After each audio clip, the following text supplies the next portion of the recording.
हाय। अब हम देखेंगे सरफेस एनर्जेटिक्स के बारे में।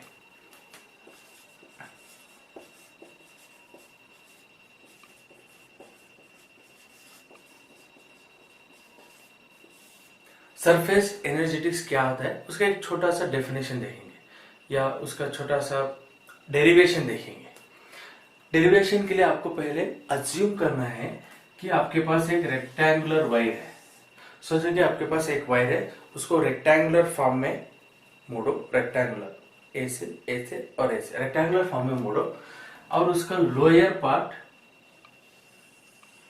उसका निचला हिस्सा मूवेबल है। इस हिस्से को मैं मूव कर सकता हूं।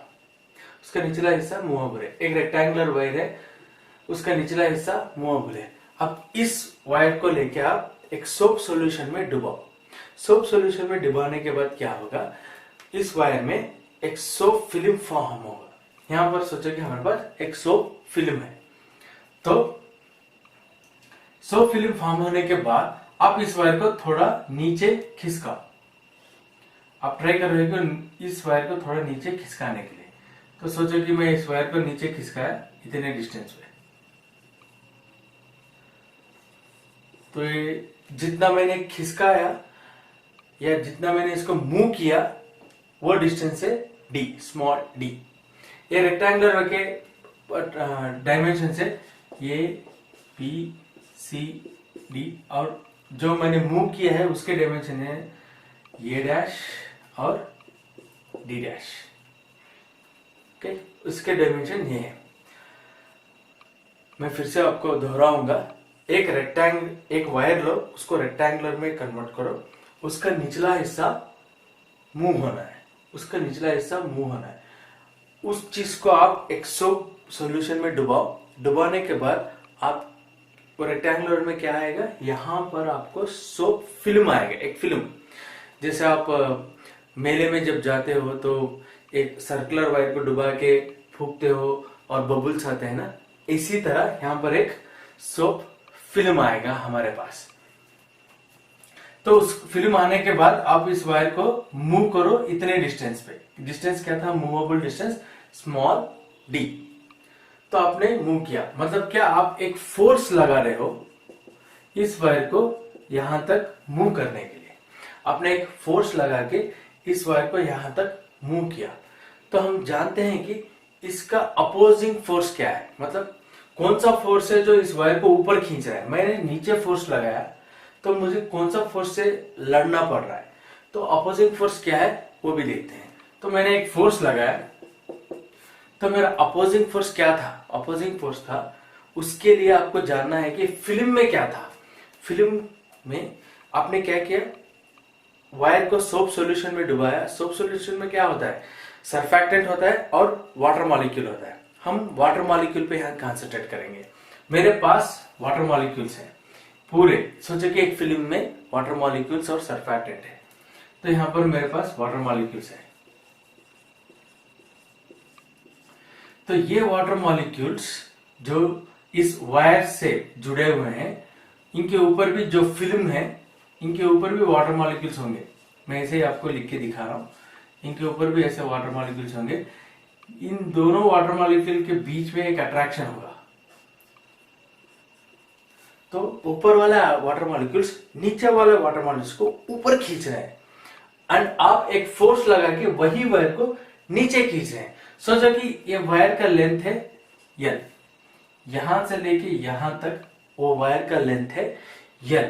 आप इस वायर को नीचे खींच रहे हैं एंड वाटर मॉलिक्यूल्स जो भी हैं वो ऊपर खींच रहे हैं due to cohesive force. Water molecule जो भी सेम मॉलिक्यूल्स के बीच में फोर्स होता है, फोर्स ऑफ अट्रैक्शन होता है, उसको हम कोहेसिव बोलते हैं। डिफरेंट मॉलिक्यूल्स हैं तो उसको हम एडहेसिव फोर्स बोलते हैं। यहां पर सेम मॉलिक्यूल्स है इसलिए हम कोहेसिव फोर्स बोल रहे हैं। तो ये वाटर मॉलिक्यूल और ये वाटर मॉलिक्यूल इस वाटर मॉलिक्यूल को ऊपर खींच रहा है। ऐसे ही यहाँ पर हर जगह हो रहा है। आप एक वायर है, रेक्टेंगुलर वायर को सोप में डुबाए, यहाँ पर आपको फिल्म मिला। ये फिल्म कोशिश कर रहा है कि नीचे की वायर को ऊपर खींचे, इस वायर को ऊपर खींचे। आप कोशिश करो कि इस वायर को नीचे खींचे। ये था आपका फोर्स।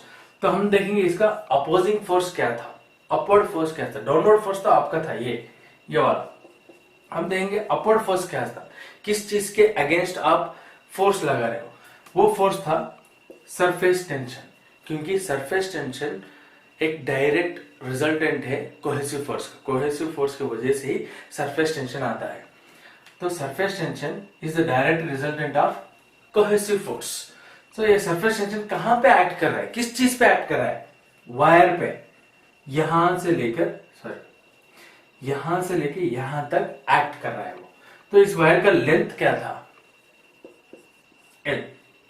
सरफेस टेंशन इस वायर के लेंथ पे एक्ट कर रहा है, जिस पे सोचो कि ये रेक्टेंगुलर वायर है, ऐसे रेक्टेंगुलर वायर है, यहां पर मुझे सोप बबल या क्या बोलते हैं फिल्म मिल रहा है। तो सोप फिल्म का दो सरफेस है, आगे का और पिछला।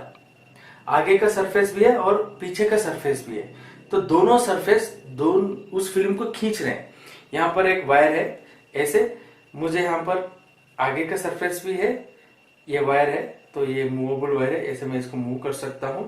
तो यहाँ पर आगे का सरफेस पे, पीछे का सरफेस पे, दोनों सरफेस इस वायर को खींच रहे हैं।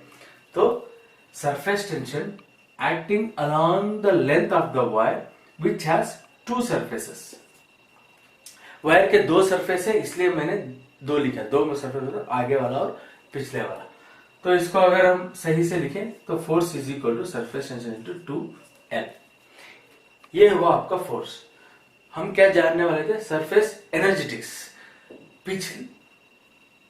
हमने पिछले वीडियो में देखा था कि बेसिक्स देखा था कि एनर्जी का मतलब क्या था एनर्जी का मतलब, वर्क डन और energy is equal to force into displacement.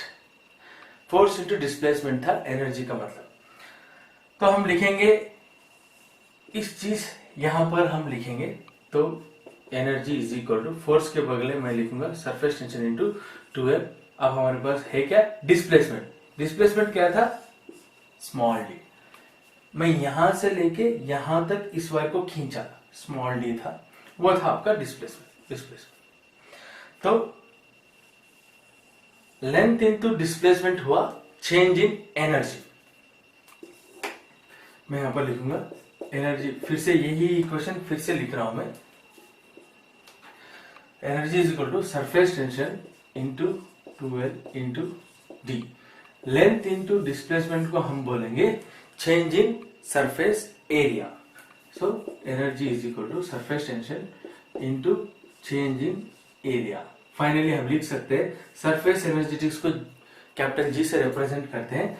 Surface energetics is equal to surface tension into change in area. ये है हमारा इक्वेशन सरफेस एनर्जेटिक्स के लिए, एक छोटा सा डेरिवेशन। हम देखते हैं ये इक्वेशन करेक्ट है कि नहीं। मैंने कुछ इक्वेशन लिखा, वो करेक्ट है कि नहीं हम देखेंगे।